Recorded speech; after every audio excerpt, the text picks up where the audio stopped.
It usually happens quietly. Maybe it's late at night, the room is completely dark, and the only light is the cold glow of the smartphone screen. We are scrolling, just killing a few minutes before sleep.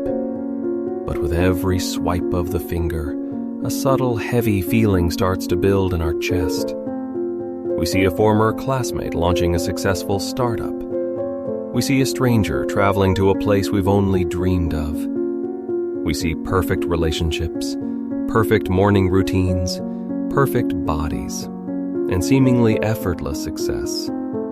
And without even realizing it, a quiet voice whispers in the back of our minds, "You are falling behind. What are you doing with your life?" We came to these platforms to connect, to find inspiration, or just to rest our minds. But instead, we find ourselves standing at the starting line of a race we never signed up for. A race where everyone else seems to be winning, and we haven't even tied our shoes yet. This is the comparison trap, and it is one of the most effective ways to quietly destroy our own potential. To understand why this hurts us so deeply, we need to look at what we are actually comparing. When we look at our own lives, we see everything. We see the messy apartment, the doubts, the failed attempts, the mornings when we can't get out of bed, and the fear of making a mistake. We see our raw, uncut, behind-the-scenes footage. But when we look at our feed, what do we see? We see a highly curated, deeply filtered highlight reel. We see the trophy, but not the years of sweat. We see the smile, but not the tears that came the night before. We are comparing our complicated, chaotic, 24/7 reality to a 2-second mirage that someone specifically designed to look flawless. It's like comparing the chaotic backstage of a theater, with all the tangled wires and nervous actors, to the polished performance on the main stage under the spotlights. Of course the backstage looks messy, but the backstage is where the actual work happens. When we forget this, the illusion of someone else's perfect success becomes a weapon we use against ourselves. There is a dangerous myth that looking at hyper-successful people should motivate us. Sometimes it does, but very often it does the exact opposite. It paralyzes us. Imagine you want to learn how to paint. You buy the brushes, you set up the canvas, and you feel a spark of excitement. But before you draw the first line, you open your phone and see a masterpiece created by a master artist. Suddenly, your blank canvas doesn't look like an opportunity anymore. It looks like a reminder of how far you have to go. The gap between your day 1 and their day 1,000 feels so massive, so impossible to cross, that you slowly put the brushes down. This is how the comparison trap blocks our potential. It creates a false rule in our minds. If I can't be at the finish line today, there is no point in starting the race. We abandon our hobbies, our projects, and our dreams, not because we lack talent, but because we are terrified of the awkward, imperfect phase of being a beginner.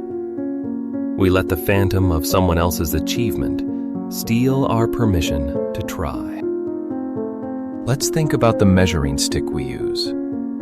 When we compare ourselves to the internet, we usually pick the absolute best trait of 20 different people and combine them into one impossible standard. We want the financial success of one person, the physical fitness of another, the social life of a third, and the inner peace of a fourth. We create a Frankenstein's monster of perfection in our minds, and then we punish ourselves for not matching it. But no one actually has it all. The person with the perfect career might be struggling with crushing loneliness. The person with the perfect body might be fighting an exhausting battle with their own self-worth. We are measuring our complex, multi-dimensional lives against a flat, two-dimensional picture. It's a game designed for us to lose. So, how do we step out of this trap? How do we protect our mental shield from the noise of the digital world? It starts with becoming the conscious editor of our own reality. We have the power to curate what enters our minds.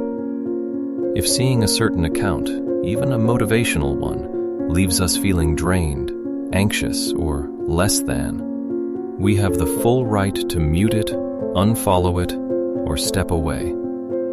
This isn't weakness. This is setting boundaries.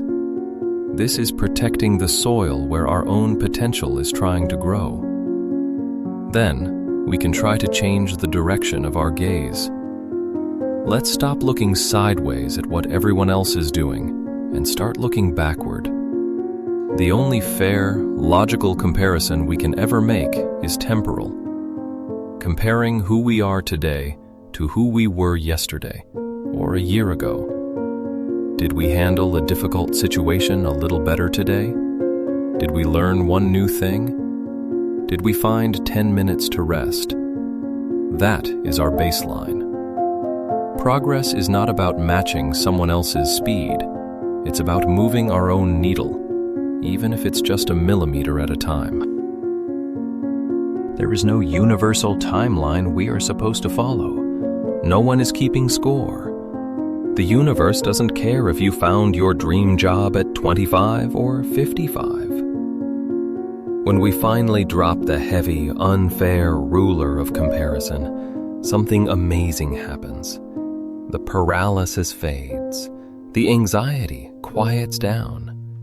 We suddenly realize that we don't have to be the best in the world to be happy. We just have to be engaged in our own lives. We find the freedom to be beginners, to be messy, to make mistakes, and to build something that is authentic to us, not a copy of a digital phantom. Your potential is not waiting to be activated by someone else's success. It is waiting for you to stop looking at their canvas and finally pick up your own brush. We are navigating these mental traps together. Let's take a deep breath, close the endless gallery of mirages, and gently return our focus back to where it belongs, to our own hands, to our own path, to our own now.